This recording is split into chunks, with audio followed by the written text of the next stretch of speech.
o seu cliente confessou em sede policial. Isso significa que caiu por terra toda e qualquer chance de tese defensiva? A resposta é não. Eu vou te explicar por quê ao longo desse vídeo. Eu sou Cristiane Dupré, advogada criminalista, presido o Instituto Direito Penal Brasileiro, onde nós temos diversos treinamentos para aqueles que querem exercer advocacia criminal, inclusive cursos de pós-graduação. Eu vou deixar o link para você abaixo desse vídeo. E agora vamos ao nosso tema. Vamos imaginar que você foi chamado para atuar e o seu cliente ele já confessou em sede policial. Portanto, quando você fecha o contrato com o cliente, a confissão já existe. A primeira coisa que você precisa verificar é o seguinte: em qual momento a situação se encontra? Exemplo, ainda em sede policial, o seu cliente confessou hoje e você foi chamado para realizar uma audiência de custódia amanhã. A primeira coisa que você precisa verificar é o seguinte: existe alguma ilegalidade? O seu cliente, ele foi preso em flagrante, foi conduzido para a delegacia, lá confessou, mas ele passou por alguma coação, por exemplo, algo que possa impactar, que possa ser considerado uma ilegalidade formal, ou seja, dentro de toda aquela formalidade de praxe que deve ser seguida, que venha impactar nessa prisão, porque se isso acontecer, na própria audiência de custódia, você pode demonstrar isso e você pode requerer o relaxamento de prisão. Afinal, toda e qualquer prisão ilegal, ela será imediatamente relaxada. Isso, inclusive, está lá na nossa Constituição, artigo 5º, inciso 65. Mas pode acontecer que você comece a atuar já na ação penal e o seu cliente em sede policial confessou. Será que o seu cliente ele pode ser condenado com base nessa confissão? Bem, aí 3 coisas podem acontecer, 3 realidades diferentes. Uma é: o seu cliente confessou em sede policial e não existe nenhuma outra prova durante a ação penal. Não há testemunhas, nada que realmente prove essa autoria por parte do seu cliente. Nesse caso, o juiz ele não pode condenar com base única e exclusivamente nessa confissão, porque o artigo 155 do Código de Processo Penal proíbe. Se o juiz proferir uma sentença condenatória, você vai ter um argumento muito forte para o recurso de apelação. Mas pode ser que existam outras provas sim durante a ação penal. Então existe a confissão lá em sede policial, existe a prova testemunhal, existam documentos, ou seja, filmagem, existam outras provas que demonstrem aquela autoria.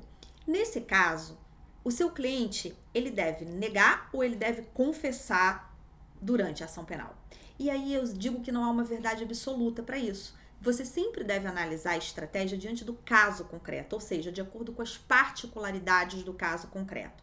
Se o seu cliente, ele negar durante a ação penal, pode ser até que exista algum argumento para isso. Então, ele confessou lá em sede policial porque ele foi coagido, por exemplo. Essa foi uma tese, inclusive, que foi levantada lá durante a audiência de custódia. Você pode trazer isso durante a ação penal? Sim, você pode, demonstrando que aquela confissão, na verdade, não foi uma confissão válida. E lógico que tudo que é produzido em sede policial, durante a ação penal, deve ser submetido ao crivo do contraditório e da ampla defesa. Portanto, o seu cliente ele pode ter confessado em sede policial, isso não significa que ele tem que confessar durante a ação penal, durante o interrogatório dele. Agora, e se acontecer dele ter confessado, do juiz utilizar as provas durante a ação penal para condenar e mencionar que, além dessas provas, esse sujeito, que é o seu cliente, ele ainda confessou lá em sede policial. Se o juiz ainda que indiretamente colocou isso como algo que o influenciou para proferir a sentença condenatória, então ele tem que reconhecer a atenuante da confissão, que está lá no artigo 65 do nosso Código Penal. Caso o juiz não faça isso, e lógico que você já precisa levantar isso, se você for recorrer, né, se você for apresentar o seu recurso de apelação, e aí, logicamente, o seu recurso de apelação vai ter uma tese muito forte para que essa atenuante da confissão seja utilizada, para que na segunda fase da dosimetria da pena, aquela pena do seu cliente seja reduzida.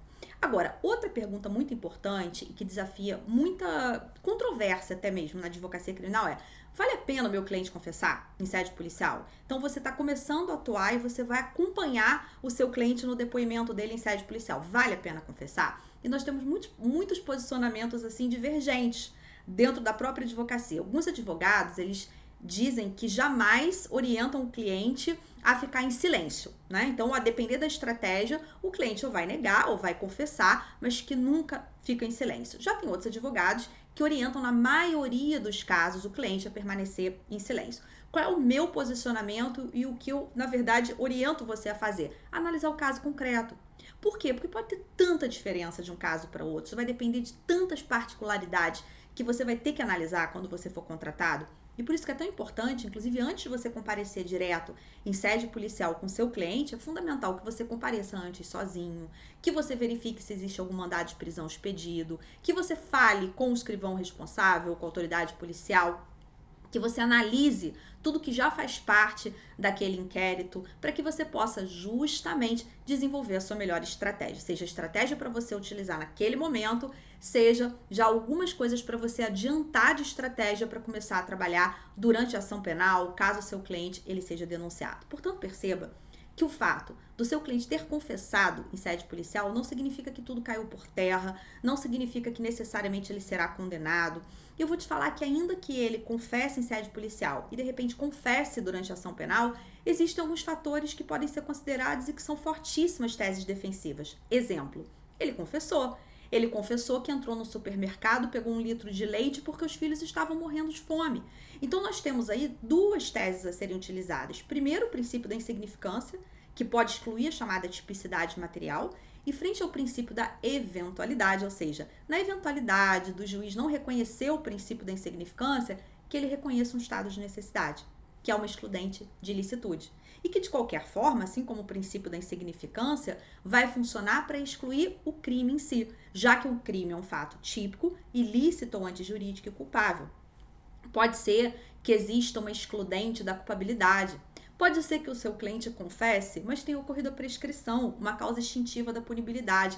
Então, muitas outras teses, elas podem entrar durante a ação penal, né, ou muitas vezes antes da sentença condenatória, em alguns outros casos após um recurso de apelação, mas muitas teses podem entrar ainda assim quando o seu cliente confessa. Em último caso, sempre lembrar que a confissão, se ela foi considerada para basear de alguma forma a decisão condenatória, ela precisa ser reconhecida como uma circunstância atenuante. Se o juiz considerou a confissão e na sentença condenatória não aplicou aquela atenuante na segunda fase da dosimetria da pena, então você precisa apelar dessa sentença condenatória para que o tribunal reconheça.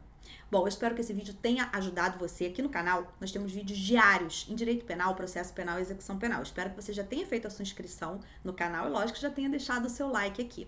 Mas além desses vídeos diários, eu tenho aulas ao vivo todas as terças-feiras de temas super práticos da advocacia criminal. Lógico que eu já convido você, o link inclusive tá abaixo do vídeo e vai aparecer aqui na tela, tá? Não deixa de separar uns minutinhos não para ver os links que eu deixei para você, você vai gostar.